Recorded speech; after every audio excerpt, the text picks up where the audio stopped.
ठरलं तर मग मालिकेचा आजचा भाग खूपच जास्त इंटरेस्टिंग असा आहे, त्यामुळे व्हिडिओ शेवटपर्यंत नक्कीच बघा. त्यासोबत व्हिडिओला लाईक करायला विसरू नका.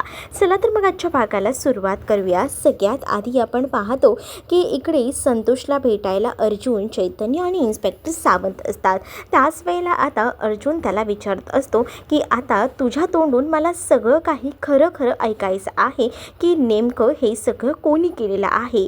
त्याच वेळेला संतोष कोणतीही विचार न करता सगळ्या काही गोष्टींचा खुलासा करत म्हणत असतो की हा जो काही गुन्हा केलेला आहे तो दुसरा तिसरा कोणी नाही तर प्रियाने केलेला आहे. प्रियाने शांताचा खून केला ही गोष्ट संतोष सांगून टाकतो आणि संतोषने ही गोष्ट सांगितल्याबरोबर आता मात्र लगेचच लक्षात येतं की या सगळ्याच्या मागे दुसरं तिसरं कोणी नाही तर प्रियाच आहे. आणि मग त्यावेळेला जे जे काही प्रसंग घडले होते ते सगळे काही आता तो सांगू लागतो. म्हणजेच हे सगळं घडवणारा तोच व्यक्ती होता आणि त्यांनी हे सगळं तर केलं, पण त्याबरोबर सगळे पुरावेसुद्धा नष्ट केले हेही आता सांगितलं जातं. आणि जेव्हा या सगळ्या काही गोष्टी तो सांगतो ना तेव्हा कुठे त्याला बरं वाटतं. खरं तर आम्ही सगळ्या काही गोष्टी सांगायला गेलेलं असतानाच आम्ही शांताला समजवायला गेलो होतो. मी बाहेर थांबलो होतो, पण तोपर्यंतच ना इथे जे काही झालं ना ते खूपच भयंकर असं होतं.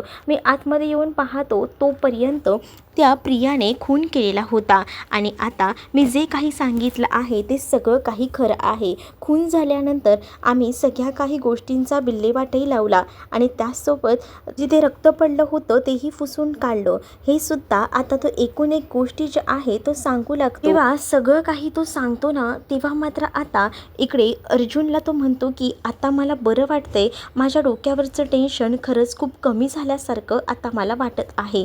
हेही आता तो बोलून जातो. त्याच वेळेला तो खूप जास्त रडत देखील असतो. मग आता अर्जुन म्हणू लागतो की ठीक आहे, पण बरं झालं निदान तू सगळ्या गोष्टी आम्हाला सांगितल्यास. आता निदान आम्हाला तरी बरं वाटतंय. मग दुसरीकडे त्याची बायकोसुद्धा त्याला भेटायला म्हणून आलेली असते आणि जेव्हा त्याची बायको त्याला भेटायला येते ना तेव्हा तो बायकोला बघून खूप जास्त खुश होतो आणि त्याच वेळेला त्याची बायको आता एक एक गोष्टी सांगू लागते आणि ती आता म्हणत असते की बरं झालं तुम्ही ज्या काही गोष्टी आहेत त्या सगळ्या काही खऱ्याखुऱ्या सांगून टाकल्यात, नाहीतर काय झालं असतं ना मी ओळखूसुद्धा शकत नाही. आणि त्याचबरोबर मी ह्यांनासुद्धा सांगितलं माझं ऑपरेशनच्या बद्दल आणि तुम्ही ह्यासाठी सगळं काही करताय या गोष्टी मी यांना सांगितल्या. पण तुम्हाला सांगू का अर्जुन दादा आणि सायलीताई खरंच खूप चांगले आहेत. तेच आता माझं ऑपरेशन हृदयाचं करणार आहेत हे देखील आता त्याची बायको ही आता संतोषला सांगत असते. संतोष म्हणत असतो की यानंतर ना मी कोणताच गुन्हा करणार नाही, यानंतर मी अशा कोणत्याच चुका करणार नाही असं देखील आता तो रडत रडत सांगत असतो. आणि जेव्हा तू या सगळ्या काही गोष्टी सांगतो ना तेव्हा अर्जुन म्हणत असतो की ठीक आहे, पण मी माझ्या परीने प्रयत्न करेन की तुला माफीचा साक्षीदार बनवायचं, जेणेकरून तुझी शिक्षा जी आहे ना ती कमी होईल असं देखील आता अर्जुन बोलू लागतो.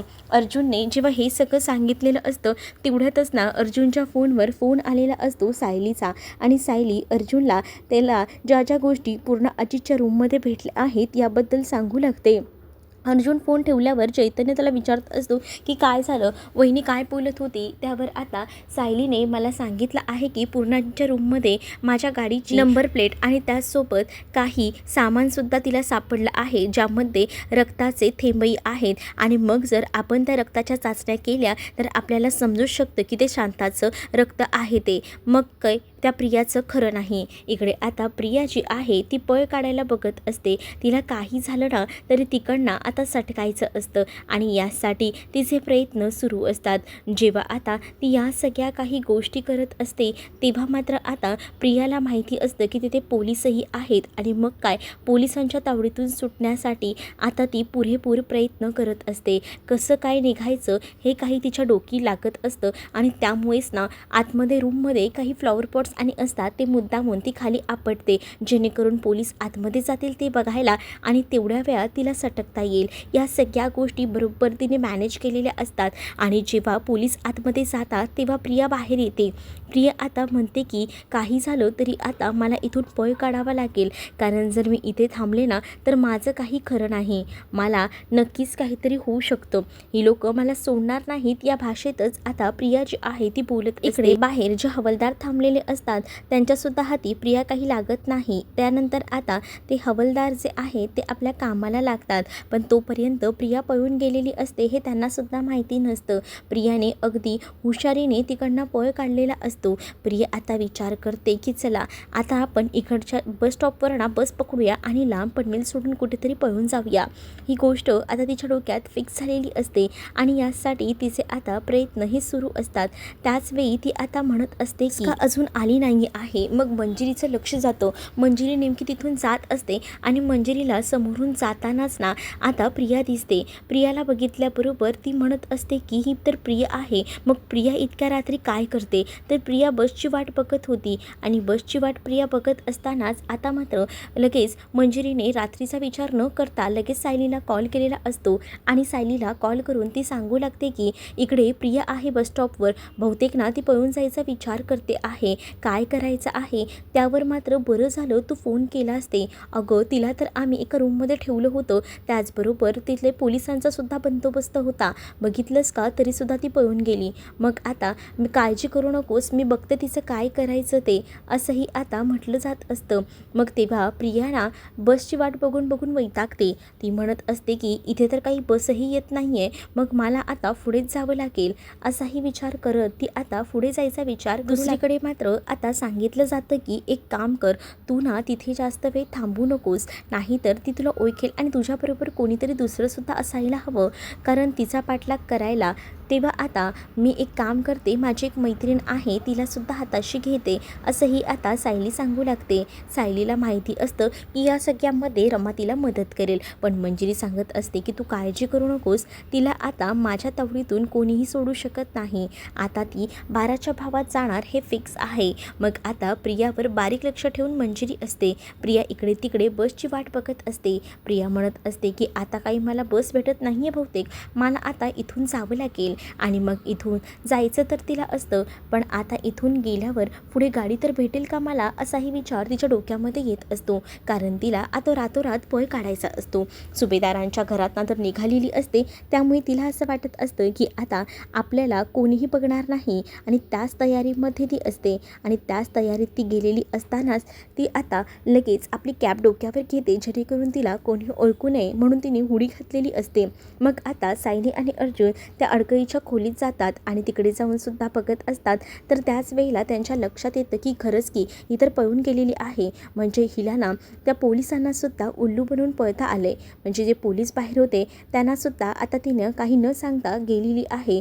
याचा अर्थ आपल्याला कळायला हवं, तिच्यावर बारीक अजून लक्ष ठेवायला हवा, पण आता ती कुठेही जाणार नाही. माझ्या या 2 मैत्रिणींना तिला बरोबर घरात घेऊन येतील. मग आता सायली विचार करते की मला आता या सगळ्यासाठी ना रमाची सुद्धा मदत घ्यावीशी वाटते. म्हणूनच मग आता सायलीने रमाला सुद्धा कॉल केलेला असतो आणि जेव्हा रमाला कॉल केला जातो ना तेव्हा मात्र रमा म्हणत असते की बोल ना सायली, काय झालं? तर सायली म्हणत असते की सगळ्यात आधी सॉरी की मी तुला इतक्या रात्री कॉल केला आहे, त्यावर बोल ना काय झालं आहे, तू सांगू शकतेस मला? मग आता काय आहे ना, एक प्रॉब्लेम झाला आहे, तुला तर माहिती आहे ना आमच्या घरातली प्रिया कशी आहे ती. हो माहिती आहे ना, बोल ना तिचं काय झालं आहे? ती घरातनं पळून गेली आहे, मंजिरी तिच्या मागे आहे. तू जरा मंजिरीला कॉन्टॅक्ट करशील का? मंजिरीला फोन कर आणि तुम्ही दोघीही जणी एकत्र भेटा आणि तिला पकडा. काही झालं ना तरी ती घरात आली पाहिजे. त्यावर मात्र आता रमा म्हणत असते की तू काळजी करू नकोस, आम्ही आहोत, आम्ही बघून घेऊ ते काय आहे ते, असंही आता ती म्हणत असते. मग सायली म्हणत असते की तुम्ही आहात म्हणून मला काळजी नाही आहे, प्लीज तेवढं बघा. असं बोलून ना आता सायली रमाला सगळ्या काही गोष्टी समजावून सांगते. मग रमाही सांगत असते की तू काळजी करू नकोस, मी मंजिरीशी बोलून घेते आणि मंजिरीला विचारते की नेमकं कुठे भेटायचं आहे ते. मग तुमचं काम झालं म्हणून समजा, आता आम्ही घरी येऊ ते तिला घेऊनच, असंही आता मंजिरी आणि रमा या दोघी सायलीला सांगितलेलं असतं आणि त्यामुळे सायली एकदम टेन्शन फ्री असते. आता दुसरीकडे रमाने मंजिरीला कॉल केलेला असतो. मंजिरीला ती सांगत असते की कुठे यायचं सांग, मी सुद्धा त्या शाळेच्या जवळपासच आहे. मग आता ती तिचं लोकेशन सांगू लागते. मग रमा म्हणत असते की ठीक आहे, मी त्या लोकेशनला पोचते, तुला जर ती भेटली तर तू तिला ती पकडच. मग आता दुसरीकडे प्रिया गाडी करण्यासाठी झालेली असते, तर तिच्या मागे मंजिरी पळत पळत गेलेली असते. तर मंजिरी आता तिला म्हणत असते की अजून किती पळ काढणार आहेस ग प्रिया? अगं दमवशील की ग, स्वतःही दमलीस आणि मलाही दमवलेस. तुला काय वाटलं सुभेदारांच्या घरात ना बाहेर पडलीस म्हणजे कुठेतरी दुसरीकडे पळून जाऊ शकतीस का? तर नाही, तुला आता कुठेही जाता येणार नाही, कारण तू आता आमच्या तावडीत आहेस. सायली अर्जुनला फसवून जाण्याचा प्लॅन तुझा जो आहे ना, तो आता फ्लॉप झाला आहे. मग तरीही प्रिया ही घाबरली न जाता प्रिया आता विचार करते की या मुलीच्या तावडीतून मला सुटावं लागणार आहे, कारण सायली अर्जुनची पोच कुठपर्यंत पोचलेली आहे ना, ही गोष्ट तिला आता कळलेली असते. म्हणूनच आता जशी मंजिरीला ती बघते ना, तसं आता तिकडे न थांबता पळ काढायचा ती प्रयत्न करत असते. मग मंजिरी ही तिचा पाठलाग करू लागते. मंजिरी म्हणत असते की तुला काय करायचं आहे ते कर, पण तुला आम्ही सोडणार नाही आहे. आणि असं बोलून आता हळूहळू का होईना मंजिरीसुद्धा तिच्या पाठीमागे पळत असते आणि तिला घाबरवतसुद्धा असते आणि तिला म्हणत असते, अगं कुठे जातेस, तिकडून गेलीस ना तर तुझ्या समोर सायली अर्जुन असतील. अगं इकडून पळालीस तर तुला नक्कीच ना पोलीस स्टेशन भेटेल. पोलीसही तुझी वाटच बघत असतील. मग विचार कर कुठे जायचं आहे ते.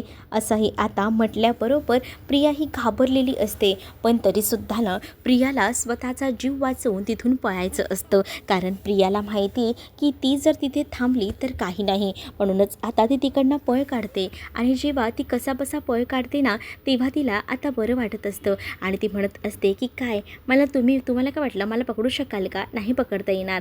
मंजिरीला तर तिने उल्लू बनवलेलं असतं, पण तिकडे जिन्यांवर रमा उभी असते आणि रमाला बघून मात्र आता प्रियाची फाटलेली असते, कारण तिला वाटलेलं असतं की आपला पाठलाग करायला फक्त एकच मंजिरी आहे. पण रमाने सुद्धा आता तिला जबरदस्त असं पकडलेलं असतं आणि रमा म्हणत असते की आता कुठं पळशील, तुला काय वाटलं मंजिरीकडनं सुटलीस म्हणून सुटलीस का? नाही गं, इकडनं गेलीस ना तर पोलीस स्टेशन, इकडनं गेलीस की सायली अर्जुन, मग विचार कर. मग आता ती दोन्ही ठिकाणून न जाता दुसरीकडनंच पळ काढायचा विचार करते. एक छोटीशी गल्ली असते, तिकडनं ती आता पळत असते. मग आता ती पळताना मागे पुढे विचार करत नाही, पण तेवढ्यातच ना मंजिरीसुद्धा समोर उभी असते. मंजिरी समोर उभीच असते, तर मंजिरीने पळताना तिला डायरेक्टली पकडलेलंच असतं आणि तिला आता ती जोरात कानाखालीसुद्धा वाजवते. तिला ती म्हणत असते की अजून किती पळणार आहेस? तुला काय वाटतंय की पळालीस तर आमच्या हाती लागणार नाहीस का? अगं सायली अर्जुनला फसवतेस कशा ना कशा कारणामध्ये, पण तुला असं वाटलं का की सायली अर्जुन फसतील? नाही गं, सायली अर्जुनच्या पाठीशी ना आम्ही आहोत, आम्ही ना त्यांना फसू देणार नाही. असं बोलून आता प्रियाला तिने जोरात कानाखाली वाजवलेली असते आणि ढकललेलं असतं, त्यामुळे प्रिया ना आता चिखलात पडलेली असते. प्रिया जशी चिखलात पडते ना आता लोळून निघते, तिच्या अंगाला पूर्ण चिखल लागलेला असतो. तर तिला आता मंजिरी म्हणत असते की या चिखलाप्रमाणेच बघ तुझी लायकी आहे, हा चिखल जसा आहे ना तसंच तुझीसुद्धा तशीच लायकी आहे, असं म्हणतच ना आता तिला ओरडत असते ती. आणि जेव्हा ती तिला ओरडते ना तेव्हा मात्र आता प्रियाला राग येत असतो. प्रियाला कळत नसतं की काय करावं ते.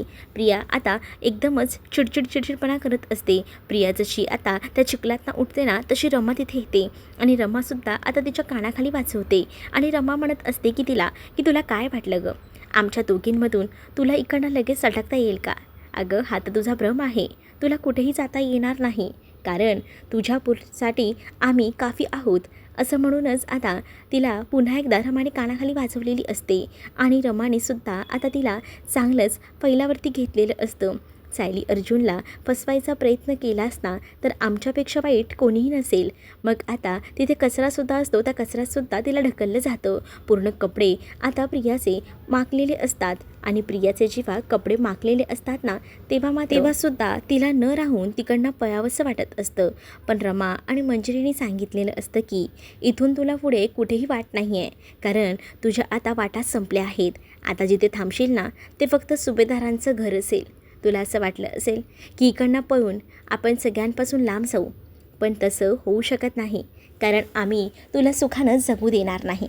कारण आतापर्यंत तुझ्या डोक्यात ना जी काही चिखलासारखी अक्कल भरलेली होती ना ती तुझ्या नको त्या गोष्टींमध्ये तू कामाला लावलीस, पण आता बघ तुला कसं ठिकाणावर आणतो ते. आणि असं बोलूनच आता मंजिरी आणि रमा प्रियाचा हात धरलेला असतो आणि प्रियाला आता त्या दोघीही जणी सुभेदारांच्या घराकडे घेऊन जायला निघालेले असतात, कारण आतापर्यंत सायली आणि अर्जुनला मदत करायला ते आलेल्या असतात. सायली अर्जुनसाठी ते आलेल्याच असतात, पण सुभेदारांच्या घराबाहेर तिला आता पूर्ण चिखलाने माखलेली असते, म्हणून आधी आंघोळ घातली जाते. चांगल्या थंड पाण्याने पाईपाने पाणी तिच्या अंगावर सोडलं जातं आणि ते जे काही चिखल तिच्या अंगावर असतो तो सगळा काही धुतला जातो आणि त्याच वेळेला तिच्या हाताला धरून वगैरे तिला आता तिकडनं घेऊन गेलं जातं. तेव्हा तेव्हाच ती म्हणत असते की मला सोडा, तुला आता कसं सोडणार, तुला आता पोलिसांकडेच देणार आहे. असं म्हटल्यानंतर पोलीस पोलीस नको, मला भीती वाटते. अगं करताना काही लाज वाटली नाही, मग आता कसली भीती, चल चल तुला देतेच. मग आता सायली आणि अर्जुन हे तर वाट बघतच असतात. सोबत घरातले सुद्धा सगळेजण उठलेले असतात. आणि जेव्हा तिकडे मंजिरी आणि रमा प्रियाला आणून फेकतात ना, तेव्हा मात्र प्रिया तिथेच खाली लोळत असते. आणि जेव्हा प्रियाला फेकलं जातं तेव्हा आता सगळीजणं प्रियाकडे बघू लागतात.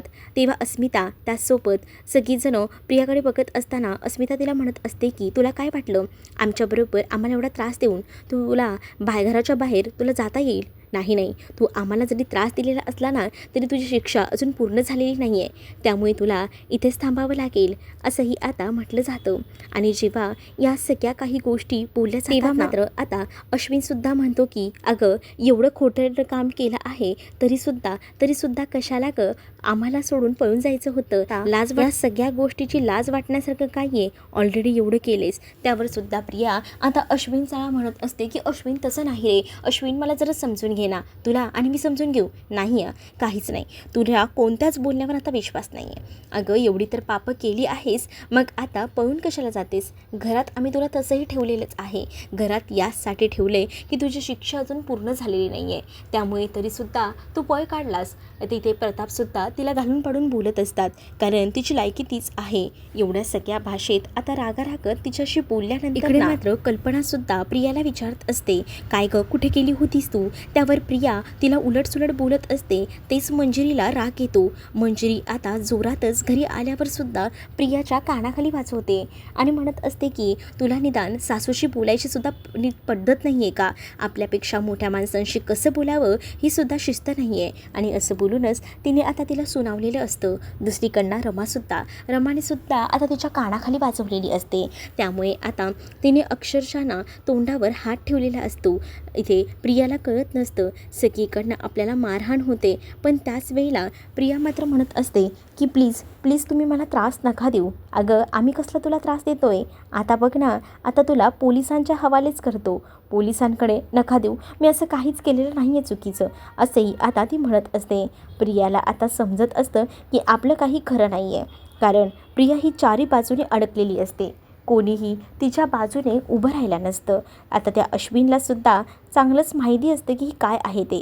दुसरीकडे रमा आणि मंजिरी म्हणतात की अगं तुला इतकं चांगलं कुटुंब मिळालं होतं, चांगलं सुखाने राहायचं होतं, पण तिथे सुद्धा कुरघोड्या केल्यास, असली मुलगी ना सून म्हणून नसलेलीच बरी, असं देखील मंजिरी आणि रमा बोलत असतात. प्रिया त्यावेळेला काहीच बोलत नाही. सायली आणि अर्जुन आता रमा आणि मंजिरीचे आभार मानतात, कारण या सगळ्या ह्याच्यामध्ये त्याच लोकांनी मदत केलेली होती. जर ही लोकं नसली असती तर काय झालं असतं, हाही विचार ना मनामध्ये कुठेतरी येऊ लागलेला असतो. आणि म्हणूनच मंजिरीने आणि रमाने तिला चांगलंच सुनावलेलं असतं. सायली आणि अर्जुनने मात्र दोघांचेही आभार मानलेले असतात. त्यावर रमाला आणि त्यासोबत मंजिरीला म्हणायचं असतं की तुम्ही अगदी कधीही आम्हाला बोलवा, आम्ही तुमच्यासाठी कधीही हजर असू, कारण या मुलीने हे कामच असं केलेलं आहे की तिला तर आता शिक्षाही व्हायलाच हवी. मग दुसरीकडे मात्र रमाचं आणि कौतुक केलं जात असतं, पण इकडे आता प्रियालासुद्धा तेवढीच जबरदस्त शिक्षासुद्धा प्लीज द्या असंही सांगितलेलं असतं. सायली आणि अर्जुन म्हणतात की हो, आता हिची शिक्षा ना आता पुढे बघतच राहा, हिचे अजून बरीच गोष्टी बाकी आहेत, त्याचा खुलासा तर होईलच, पण आता उद्या आताच्या वेळेला हिला आराम करू दे, पण उद्या हिचे खरे रंग खरे चित्र सगळे समोर येतील, असंही आता म्हटलं जातं. जेव्हा आता या सगळ्या गोष्टी बोलल्या जातात ना, तेव्हा मात्र आता रमा आणि मंजिरीने सायली आणि अर्जुनला पुन्हा एकदा सांगितलेलं असतं की तुम्हाला कधीही कोणत्याही काही गरज लागली ना तर आम्हाला सांगा, आम्ही नेहमीच तुमच्या पाठीशी आहोत. मग सायली अर्जुन आता रमा आणि मंजिरीचे आभार मानतात आणि त्यानंतर आता त्यांचं कामसुद्धा तिथून संपलेलं असतं, कारण त्यांना प्रियाला घरी आणून द्यायचं असतं. आणि प्रिया आता घरी आल्यानंतर त्या आता सायली अर्जुनला भेटतात आणि त्यासुद्धा तिकडनं जायला निघतात. सायलीला तर घट्ट त्या मिठी मारतात, कारण सायली ज्या मैत्रिणी असतात, सायलीसाठी कधीही अगदी रात्रीसुद्धा त्या धावून आलेल्या असतात, त्यामुळे बरं वाटत असतं. अर्जुन म्हणतो की हिचा निकाल तर उद्याच लागेल, उद्या बघा हिच्यासोबत काय काय होतं ते. त्यानंतर आता मात्र सायलीला भेटून झाल्यानंतर त्या दोघीही जणी सायलीचा निरोप घेतात आणि तिकडनं जायला निघतात. तर अर्जुन आणि त्याचसोबत सायली आता उद्याच्या दिवसाची वाट बघणार असतात, कारण उद्याच्याच दिवशी हिचा खरा निकाल लागणार असतो. दुसरीकडे प्रिया आता खूप जास्त घाबरलेली असते, तिला सुचत नसतं की काय करावं ते.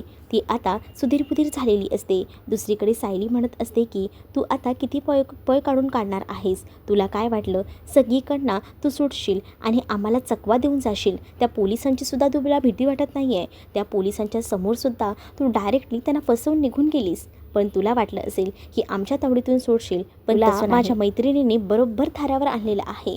त्यामुळे तुला असं वाटत असेल की सगळीकडनं तू जिंकलीस, तर तसं नाही आहे. उद्या बघ तुझा निकाल लागणारच आहे. सगळ्या घरातल्यांनासुद्धा सायली अर्जुनने सांगितलेलं असतं. तर दुसरीकडे दुसऱ्या दिवशी सकाळी आता सायलीने अर्जुनला म्हटलेलं असतं की झाला आहे ना सगळ्याचा बंदोबस्त, कारण DNA रिपोर्ट्स ते सुद्धा आता आलेले असतात. DNA रिपोर्ट्स हातात आल्यानंतर सायली ही अर्जुनला म्हणत असते की बरं झालं, आता सगळ्यांसमोर आपल्याला खुलासा करता येईल. आता काही झालं तरी ती लपून घरातल्यांना जेव्हा या सगळ्या काही गोष्टी समजतील तेव्हा त्यांचं काय होईल याचा विचारसुद्धा सायली आणि अर्जुनच्या मनामध्ये येत असतो. सायलीने ते DNA रिपोर्ट्स आपल्या हातात घेतलेले असतात आणि त्याच वेळेला आता सायली म्हणत असते की चला, तेवढ्यातच कल्पनाचा खालून आवाजही येतो, कारण पूर्णा आजीसुद्धा आता बऱ्याच दिवसानंतर आलेले असतात आणि पूर्णा आजी जेव्हा येतात ना तेव्हा मात्र कल्पनाने सायली अर्जुनला सांगितलेलं असतं की या लवकर खाली पूर्णा आजी आले आहेत, पूर्णा आजी आले आहेत. ही गोष्ट समजल्यानंतर मात्र इकडे अस्मिता पूर्णा आजीला भेटत असते. तिलासुद्धा इतक्या दिवसानंतर पूर्णा आजींना भेटून आनंद झालेला असतो.